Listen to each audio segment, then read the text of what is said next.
ನೀವು ಘೋಷಣೆ ಆದಾಗ 1 ಎಕರೆಗೆ ಎಷ್ಟು ಅಡಿ ಕೊಡ್ತೀವಿ ಅಂತ ಹೇಳಿದ್ರಿ ರೈತರಿಗೆ? 8,000 ಚಿಲ್ಲರೆ ಅಡಿ ಕೊಡ್ತೀವಿ ನಾವು ರೈತರಿಗೆ ಅಂತ ಹೇಳಿದ್ರಿ.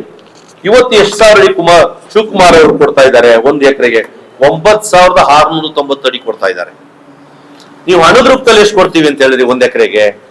ಕೇವಲ ಬೆರಳೆಣಿಕೆಯಷ್ಟು ಕಾಸು. ಇವತ್ತು ಮುಖ್ಯಮಂತ್ರಿಗಳು ಮತ್ತು ಉಪಮುಖ್ಯಮಂತ್ರಿಗಳು 2.5 ಕೋಟಿಯಿಂದ 3.5 ಕೋಟಿವರೆಗೂ ಕೊಡ್ತಾ ಇದ್ದಾರೆ ಪ್ರತಿ ಎಕರೆಗೆ. ಪ್ರತಿ ರೈತನ ಕಳ್ಕೊಳ್ತಕ್ಕಂಥದಕ್ಕೆ ಉದ್ಯೋಗ ಕೊಡ್ತಾ ಇದ್ದಾರೆ.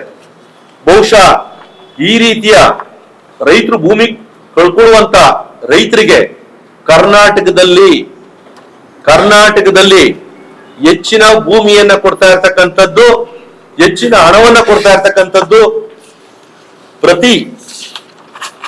ಪ್ರತಿ ತೆಂಗು, ಮಾವು, ಅಡಿಕೆ, ಸಪೋಟ, ಹುಣಸೆ, ಹಲಸು ಇನ್ನಿತರೆ ರೈತರು ಬೆಳೆಗಳಿಗೆ ಕೊಡ್ತಾ ಇರ್ತಕ್ಕಂಥ ಹಣವನ್ನ, ಇದು ಒಂದು ದೊಡ್ಡ ಇತಿಹಾಸ. ಇಷ್ಟು ಹಣವನ್ನ ಇದುವರೆಗೂ ಕೂಡ ಯಾವುದೇ ಮುಖ್ಯಮಂತ್ರಿ ಆಗಿದ್ದಂತ ಅಥವಾ ಯಾವುದೇ ಸರ್ಕಾರ ಇದ್ದಂತ ಅವಧಿನಲ್ಲಿ ಕೊಟ್ಟಿಲ್ಲ. ತೆಂಗಿಗೆ ಕನಿಷ್ಠ 25,000, ದೊಡ್ಡ ಮಟ್ಟದಲ್ಲಿ ಅಥವಾ ಆರ್ಥಿಕವಾಗಿರ್ತಕ್ಕಂಥ ಗಿಡಕ್ಕೆ 40,000, ಮಾವು 45,000, ಒಂದು ಗಿಡಕ್ಕೆ ಸ್ವಾಮಿ 64,000 ಉತ್ತಮವಾದಂತ ಗಿಡಕ್ಕೆ. ಒಂದು ಗಿಡಕ್ಕೆ ಅಡಕೆ 6,000ದಿಂದ 9,000, ಸಪೋಟ 25,000ದಿಂದ 40,000, ಹುಣಸೆ 45ರಿಂದ 60,000, ಹುಣಸೆ ಮರಕ್ಕೆ, ಹಲಸಿನ ಮರಕ್ಕೆ 25ರಿಂದ 40,000. ಇದು ಇತಿಹಾಸ. ನಾವು ಮಣ್ಣಿನ ಮಕ್ಕಳು, ರೈತರ ಮಕ್ಕಳು, ನೀವು ಬನ್ನಿ ಚರ್ಚೆಗೆ. ನಾವು ಮಣ್ಣಿನ ಮಕ್ಕಳಲ್ಲ, ನಾವು ರೈತನ ಮಕ್ಕಳಲ್ಲ, ನಾವು ಬಂಡೆ ಕಡೆಯವ್ರೆ. ನಾವಿರ್ತಕ್ಕಂಥ ಮುಖಂಡರೆಲ್ಲ ಬಂಡೆ ಕಡೆಯವ್ರೆ.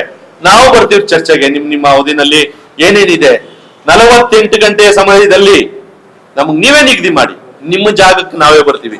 ನಾವು ಜಾಸ್ತಿ ಬರಲ್ಲ, 10ರಿಂದ 12 ಜನ ಮುಖಂಡರು ಬರ್ತೀವಿ ಜಿಲ್ಲೆನಲ್ಲಿ.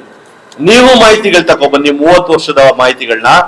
ನಾವು 30 ವರ್ಷದ ಮಾಹಿತಿಗಳು ತಗೊಂಡ್ಬರ್ತೀವಿ, ರಾಜ್ಯಕ್ಕೆ ಮಾಡಿರ್ತಕ್ಕಂಥದ್ದು ಏನೇನು ಎತ್ತ ಅಂತ. ನಿಮಗೆ ಯಾಕೆ ಹೊಟ್ಟೆ ಉರಿ? ಶಿವಕುಮಾರ್ ಅವರು ಮುಖ್ಯಮಂತ್ರಿ ಆಗೋದ್ರಿಂದ ನಿಮ್ಗೆ ಹೊಟ್ಟೆ ಉರಿ ಏನು? ಬಚ್ಚೇಗೌಡರನ್ನು ಮುಗಿಸಿದ್ರಿ. ಈ ರೀತಿ ಹೇಳಿದ್ರೆ ಬೈರೇಗೌಡರಂತ ನಾಯಕರಿದ್ರ ಪಕ್ಷದಲ್ಲಿ, ಅವರನ್ನು ಮುಗಿಸಿದ್ರಿ.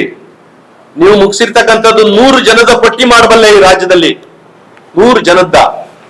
ನಿಮ್ಮ ಮಕ್ಕಳ ವ್ಯಾಮೋಹಕ್ಕೆ, ನಿಮ್ಮ ಮೊಮ್ಮಕ್ಕಳ ವ್ಯಾಮೋಹಕ್ಕೆ ನೀವು ತಂದೆ ಮಗನ್ನ GT ದೇವೇಗೌಡರು, ಹರೀಶ್ ಅವರಿಗೆ ತಂದೆ ಮಕ್ಕಳಿಗೆ ನೆನ್ನೆ ನೀವು ತಂದು ಮಡಿಗೆ ನೀವು ರಾಜಕೀಯ ಮಾಡ್ತಾ ಇದ್ರಿ ಚಾಮುಂಡೇಶ್ವರಿನಲ್ಲಿ. ನೀವ್ ಹೇಳ್ತೀರಿ ಚಾಮುಂಡೇಶ್ವರಿ ಕ್ಷೇತ್ರಕ್ಕೆ ಹೋಗಿ, ನೀವೇನ್ ಹೇಳಿದ್ದೀರಿ ಮೊನ್ನೆ ಚಾಮುಂಡೇಶ್ವರಿ ಕ್ಷೇತ್ರಕ್ಕೆ ಹೋಗಿ, ಹಾಲಿ ಶಾಸಕರಾಗಿದ್ದಂತ ನಿಮ್ಮ ಪಕ್ಷದ ಚಿಹ್ನೆಯಿಂದನೇ ನಿಂತಿರ್ತಕ್ಕಂಥವ್ರಿಗೆ 75ರಿಂದ 80 ಸೀಟ್ ಬರ್ತೀವಿ ಅಂತೀರಲ್ಲ ಕುಮಾರಸ್ವಾಮಿ ಅವರೇ. ಇನ್ನೂ ಕಾರ್ಯಕರ್ತರಾಗೆ, ಮುಖಂಡರಿಗೆ ಇನ್ನೂ ಎಷ್ಟು ಮುನ್ನೆಚ್ಚುವಂತ ಕೆಲಸವನ್ನ ನೀವು ಮಾಡ್ತೀರಿ ಕುಮಾರಸ್ವಾಮಿಗೆ? 75ರಿಂದ 80 ಸೀಟು 4 ಸಾರಿ ತಾನೇ ಎಣಿಸಿದ್ರೆ ಬರ್ತಾವ ಸ್ವಾಮಿ ಮುಂದಕ್ಕೆ? ಭಾರತೀಯ ಜನತಾ ಪಕ್ಷದ ನಾಯಕರನ್ನ, ಪ್ರಧಾನಿಗಳನ್ನ ತಪ್ಪಿಕೊಂಡು, ಅಮಿತ್ ಶಾ ಅವ್ರು ತಪ್ಪಿಕೊಂಡು ರಾಜಕೀಯ ಮಾಡಕ್ ಹೋಗಿರೋರು ನೀವು. ನೋಡುವ, ಸಾಧ್ಯವಾದ್ರೆ ಸೀಟ್ ಗೆಲ್ತೀರಿ. ನೀವು ಸ್ವತಂತ್ರವಾಗಿ 224ಕ್ಕೆ ನಿಂತು ನೋಡಿ. 150 ಕ್ಷೇತ್ರದ ಠೇವಣಿ ಬರಲ್ಲ ನಿಮಗೆ. ನಮ್ಮಂತ 100 ಜನ, 1000 ಜನ ಪಕ್ಷ ಕಟ್ಟದ ಪಕ್ಷದಲ್ಲಿ ನೀವು ಮೆರವಣಿಗೆ ಆದವರು, ಅಧಿಕಾರವನ್ನ ಅನುಭವಿಸಿದವರು ನೀವು. ಇವತ್ತು ಚಾಮುಂಡೇಶ್ವರಿಗೆ ಹೋಗಿ ತಂದೆ ಮಗನ್ನ ವಿರುದ್ಧವಾಗಿ ನೀವು GT ದೇವೇಗೌಡರಂತ ಹಿರಿಯ ರಾಜಕಾರಣಿಗೆ ಅವ್ರ ಬಾಯಿಗೆ ರಾಜಕೀಯವಾಗಿ ಮಣ್ಣಾಕಿ ಅವ್ರ ಮಗನ ಎತ್ಕಟ್ಟಿ ರಾಜಕೀಯ ಮಾಡಕ್ ಹೋಗಿ ನೀವು 75ರಿಂದ 80 ಸೀಟ್ ಬರ್ತೀವಿ ಅಂತ ಯಾರಿಗೆ ಹೇಳ್ತಾ ಇರ್ತಕ್ಕಂಥದ್ದು? ನಿಮ್ಮ ಪಕ್ಷದಲ್ಲಿ ಖಾಲಿಯಾಗಿ ಹೊರಟಿದ್ದಾರಲ್ಲ ಶಾಸಕರು, ಮಾಜಿ ಶಾಸಕರು, ಕಾರ್ಯಕರ್ತರು, ಮುಖಂಡರು, ಅವ್ರಿಗೆ ಇನ್ನೂ ಆಸೆ ತೋರಿಸಿಕೊಟ್ಟಿರ್ತಕ್ಕಂಥದ್ದು ನೀವು. ಕರುನಾಡು ಟೈಮ್ಸ್ ಚಾನೆಲ್ನಲ್ಲಿ ಸುದ್ದಿ ಮತ್ತು ಜಾಹೀರಾತು ನೀಡಲು ಈ ನಂಬರ್ಗೆ ಕರೆ ಮಾಡಿ.